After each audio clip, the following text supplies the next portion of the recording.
Hello दोस्तों, I am नवीन और इस वीडियो में मैं करूंगा क्लास 10th का क्वेश्चन जो कि मैंने चैप्टर इंट्रोडक्शन टू ट्रिग्नोमेट्री से लिया है। तो चलिए शुरू करते हैं। तो देखिए सामने में दिया है in triangle P Q R right angle at Q P R equal to 13 centimetre and P Q minus Q R equal to 7 centimetre determine the value of cosec R plus cot R. तो देखिए सामने हमें दिया है कि P Q R right angle है Q पे, तो मैं इसको ड्रॉ कर लेता हूँ कि यहाँ पर ये क्यू पे राइट एंगल है, तो हम यहाँ पर 90 डिग्री बनाते हैं, यहाँ लिखेंगे क्यू और P और R मैं इस तरह से यहाँ लिख देता हूँ।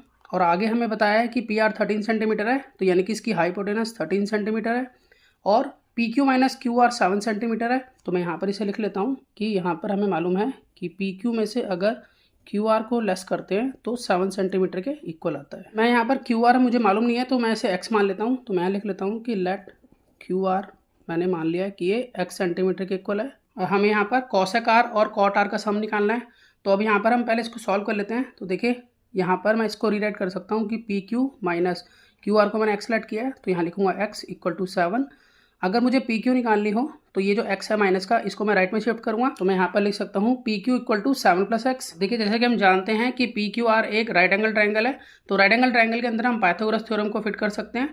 तो यहाँ पर पाइथागोरस थ्योरम के अकॉर्डिंग हाइपोटेनस का स्क्वायर इक्वल होगा यहाँ बेस का स्क्वायर प्लस हाइट का स्क्वायर।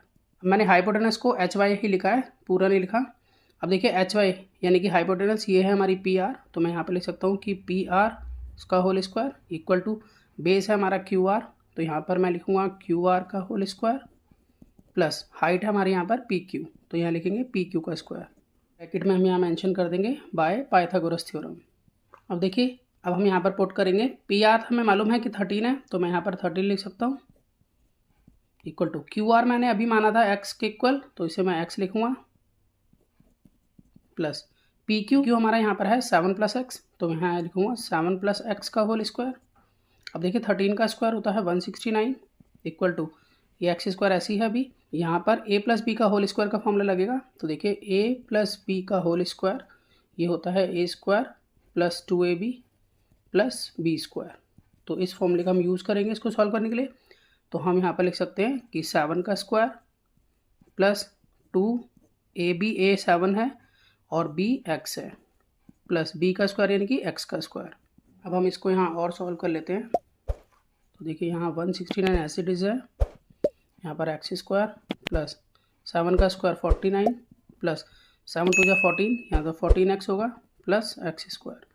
अब देखिए यहाँ पर लाइक टर्म है एक्स स्क्वायर इसको जोड़ लेंगे हम, तो ये हो जाएगा 2x स्क्वायर और ये जो 49 है इसको मैं लेफ़्ट में शिफ्ट कर लेता हूँ। तो 169 में से मैं 49 को लेस करवाऊँगा और यहाँ पर बचता है प्लस 14x। अब यहाँ पर इन दोनों को लेस करके हमारे पास आ जाता है 120 equal to 2x square plus 14x। इस 120 को मैं राइट में शिफ्ट करूँगा तो ये माइनस का हो जाएगा, यहाँ सिर्फ रहेगा 0, तो 2x square plus 14x minus 120। पूरी इक्वेशन को मैं 2 से डिवाइड कर देता हूँ ताकि ये रिड्यूस हो जाएगी। तो मैं यहाँ पर इसको 2 से डिवाइड करूँगा तो ये 0 ही रहेगा, इसको 2 से डिवाइड करूँगा तो ये एक्स स्क्वायर हो जाएगा, 14x को 2 से डिवाइड करूँगा तो यहाँ 7x हो जाएगा और 120 को 2 से डिवाइड करूँगा तो यहाँ पर -60 हो जाएगा। अब देखिए हमें यहाँ पर स्प्लिटिंग मेथड से इसको सॉल्व करना है, तो हमें यहाँ 2 नंबर सोचना है जिसको मल्टीप्लाई करने पर 60 आ जाए माइनस का और प्लस या माइनस करें तो 7 आ जाए। तो ये 2 नंबर हमारे यहाँ पर होंगे प्लस का 12 और माइनस का 5, क्योंकि अगर प्लस का 12 को मल्टीप्लाई करता हूँ माइनस के 5 से तो मेरा -60 आएगा और प्लस का 12 और माइनस का 5 सॉल्व होता है तो 7 आएगा।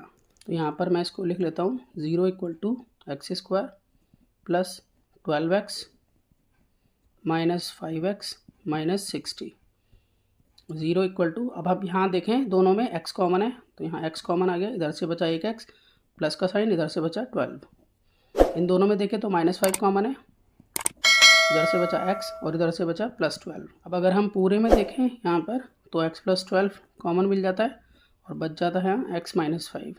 अब देखिए यहाँ पर x प्लस 12 ये भी 0 के इक्वल होगा, दूसरी तरफ x माइनस 5 भी 0 के इक्वल होगा। तो यहाँ पर अगर हम x की वैल्यू निकालें तो वो हो जाती है -12 और इधर हम x की वैल्यू निकालें तो ये हो जाती है 5। तो जो माइनस की वैल्यू है इसको हम रिजेक्ट कर देते हैं और इसको हम एक्सेप्ट करेंगे। तो यहाँ पर x मैंने क्यू आर को माना था, तो मैं यहाँ कह सकता हूँ कि देयरफॉर क्यू आर जो है जो कि x था अब वो 5 के इक्वल आ गया है, 5 सेंटीमीटर। अब देखिए मैं दोबारा से डायग्राम ड्रॉ कर देता हूँ कि इस तरह से था डायग्राम। यहाँ पर Q था, यहाँ पर R और यहाँ P। ये हमें 13 गिवन था, ये हमने अभी अभी निकाला जो कि 5 है। अब हम यहाँ पर PQ निकाल लेंगे। तो PQ हाइट है, तो यहाँ पर हम लिखेंगे इसका फॉर्मूला, हाइट का फॉर्मूला, हाइट का स्क्वायर इक्वल टू होता है हाइपोटेनस का स्क्वायर यानी कि PR का स्क्वायर माइनस बेस का स्क्वायर यानी कि QR का स्क्वायर। तो यहाँ पर PR हमें मालूम है कि 13 है, तो 13 का स्क्वायर माइनस QR यहाँ पर 5 है। तो ये मैंने पाइथागोरस थ्योरम लगाई है दोबारा से हाइट निकालने के लिए। तो अब यहाँ पर 13 का स्क्वायर हो गया 169, 5 का स्क्वायर हो गया 25, यहाँ पर हम लिखते हैं PQ का स्क्वायर इक्वल टू, अब इसमें से लेस करते हैं इसको तो आ जाता है 144 यानी कि PQ का होल स्क्वायर 144 के इक्वल हो गया।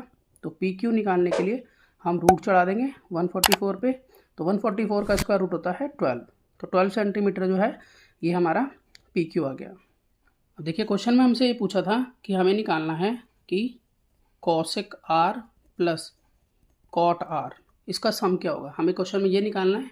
तो देखिए यहाँ पर थीटा जो है, यहाँ पर एंगल R है, तो थीटा के जस्ट सामने होता है परपेंडिकुलर, ये हो गया हमारा बेस और ये है हमारी हाइपोटेनस। अब देखिए रूल ये होता है पंडित बद्री प्रसाद हर हर बोले, तो इस तरह से लिखा जाता है sine cos tan cosec sec cot.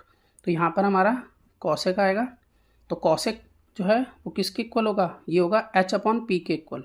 H मतलब हाइपोटेनस और P मतलब परपेंडिकुलर प्लस कॉट R।